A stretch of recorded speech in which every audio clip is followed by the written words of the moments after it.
যদি আপনি মুসলিম হয়ে থাকেন।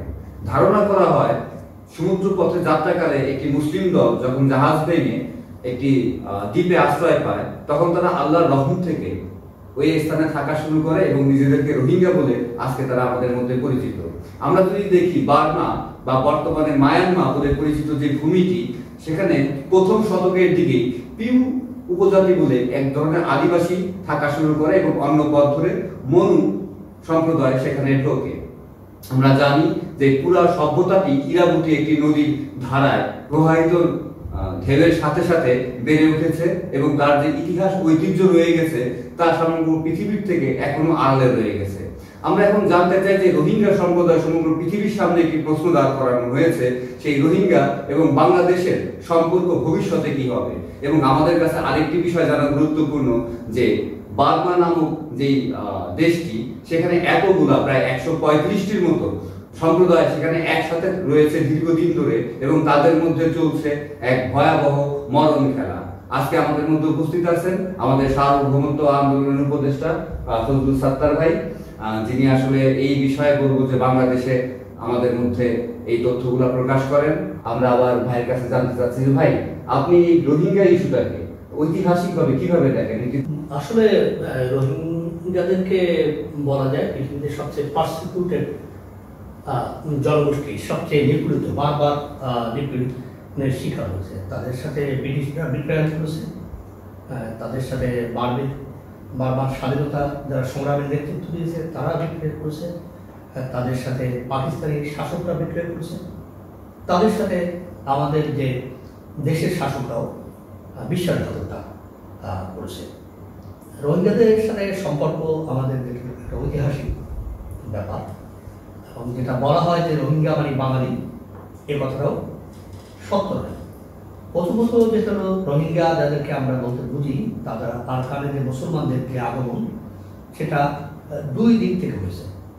একদিক থেকে হয়েছে যে যখন আরব বণিকরা ব্যবসা বাণিজ্য করার জন্য নৌ যুগে মায়ানমারে আসতো, আজকে যেটা মায়ানমার সেটা তখন বার্মা, তার আগে আরাকান নামে পরিচিত।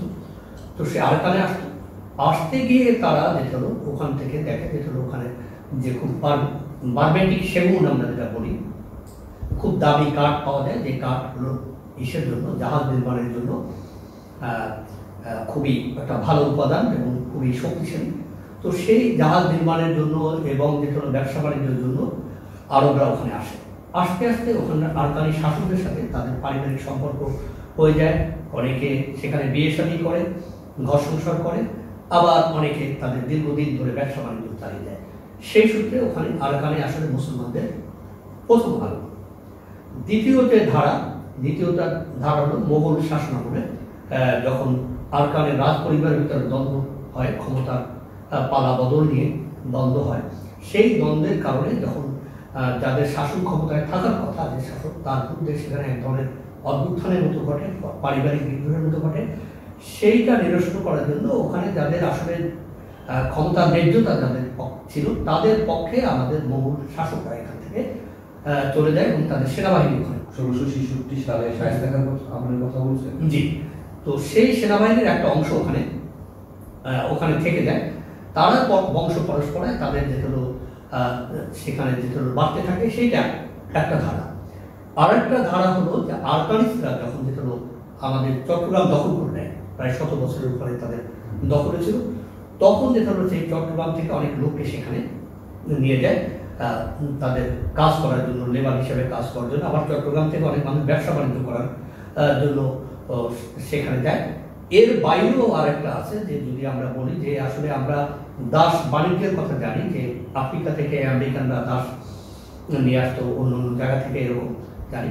কিন্তু আমাদের এখানে আমরা যেটা বর্গীদের কথা যেটা শুনি, এখানে মগদের যেটা হলো লুটপাটের কথা শুনি, যেটা হলো দস্যুতার কথা শুনি, যে নদীর পাড় থেকে ঘর বাড়ি সব লুটপাট করে নিয়ে যেত, মানুষকে হত্যা করতো।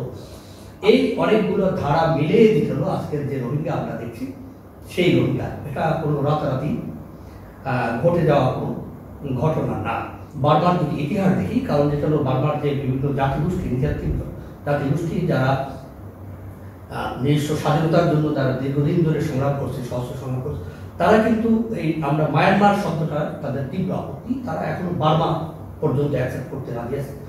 তো সেই যে বার্মা বা মায়ানমার আমরা যাই বলি, রাষ্ট্রটা আজকে আমরা যেটা দেখছি এটা মূলত একটা কলোনিয়াল ফরমেশন, উপনিবেশিক গঠন। আসলে মায়ানমার বলে ওইভাবে আজকে যে ভৌগোলিক অবস্থান দেখি এটা কখনোই ছিল না।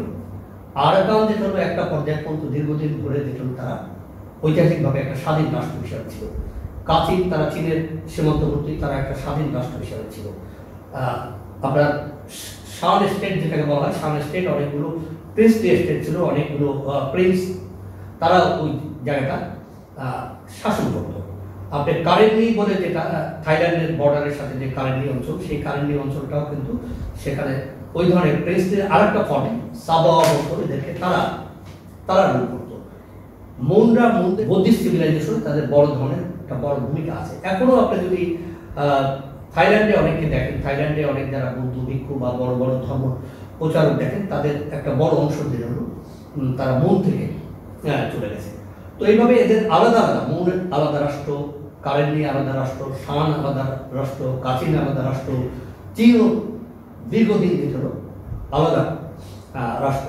বার্মিনদের আগমনটা হলো 1785 সালে সম্ভবত, তারা কিন্তু তারা সেখানে আসতে পারেনি, তারা এসেছে যুদ্ধ জবরদখলকারী হিসেবে। কাজে আজকে আমরা যে মায়ানমার যে রাষ্ট্রটা দেখি, এটা আসলে সত্যিকারের প্রকৃত রাষ্ট্র না। অনেকগুলো রাষ্ট্রকে একটা কলোনিয়াল ফরমেশনের জায়গা থেকে একটা স্টেট রাষ্ট্র তৈরি করা হয়েছে। সবচেয়ে মজার ব্যাপারটা হলো যে আমরা যেমনি বলি যে আমরা ব্রিটিশের বিরুদ্ধে লড়াই করেছি, পাকিস্তানের বিরুদ্ধে লড়াই করেছি, আমাদের কিন্তু লড়াইটা আসলে এই পলাশী রামলোকানের লড়াই ভিতরে ওইভাবে সীমাবদ্ধ, একটা স্বল্প সময়ের যুদ্ধ। কিন্তু আপনি যদি বলেন চীন, যাদেরকে অনেক সময় আমরা কুকি চীনও বলি, এই চীনটা শুধু চীন স্টেট না, এটা অনেকটা মণিপুরের ভিতরে ছিল, ভারতের অনেক অন্য অঞ্চলের ভিতরেও ছিল। তো সেটা যদি দেখি তাহলে কিন্তু ব্রিটিশরাও কিন্তু সেখানে শত বছর ধরে লড়াই করতে হয়েছে চীন স্টেট দখল করতে গিয়ে। চীন স্টেট কিন্তু মায়ানমারের পার্ট হিসেবে তারা দখল করেনি, আলাদা একটা রাষ্ট্র তারা দখল করেছে, এবং তাদেরও কিন্তু ফায়ার পাওয়ার ছিল ওই সময়। এবং যে কারণে চীন স্টেট দখল করতে গিয়ে তারা যখন পারেনি, এবং সবচেয়ে মজার ব্যাপারটা যে হলো চীন অন্য জায়গায় যেমনি ব্রিটিশরা সহজে গেছে দখল করতে, চীন স্টেটের ক্ষেত্রে হয়েছে যে চীনটা ব্রিটিশদেরকে তাদের জন্য থ্রেট মনে করে তারা তাদের আসাম থেকে শুরু করে এইসব অঞ্চলে ব্রিটিশদের তাদের যে সমস্ত জায়গায় সেনা চাউনি ছিল সেগুলো আক্রমণ করতো, আক্রমণ করে ব্রিটিশ সোলজারদেরকে তুলে নিয়ে যেত, এবং ব্রিটিশরা অনেকটা অতিষ্ঠ হয়ে যেত চীন স্টেট দখল করা যায়। এবং সেটা করতে গিয়ে তারা যখন সফল হয় না, তখন তারা ওখানে ধর্মযাজকদেরকে পাঠায়, এবং যেটা চীন স্টেটে আপনি দেখবেন যে সেখানে মেজরিটি মানুষ এখন খ্রিস্টান, এবং তার অ্যাঞ্জেলিকান চার্চের মতো। সে চার্চ, যুদ্ধ, সেনাবাহিনী সবকিছু মিলে অনেক ইসের মধ্য দিয়ে চীন স্টেট তারা ব্রিটিশরা দখলে নিয়েছে। আমাদের মতো এত সহজে কিন্তু তারা পারেনি। আরাকানের ব্যাপারটাও কিন্তু আরো পরে হচ্ছে। তো এখন আমরা যদি কাচিন থেকে বলি, কাচিনও কিন্তু আলাদা স্টেট, এবং কাচিন স্টেট একটা পর্যায় পর্যন্ত কিন্তু তারা তো মায়ানমার স্বাধীন হওয়ার পরও অনেকে ছিল যে তারা এদেরকে স্বীকৃতি দিত না, তারা মায়ানমারকে তাদের রাষ্ট্র হিসেবে ভাবতো না, তারা তাদের অব্লিগেশন তারা এই করতো, আনুগত্য প্রকাশ করতো চীনের প্রতি। এবং এরা চীনে যখন কোমিন্টাংরা যখন হেরে যায়, চিয়াং কাই শেকের পার্টি, তাদের মূল চীন,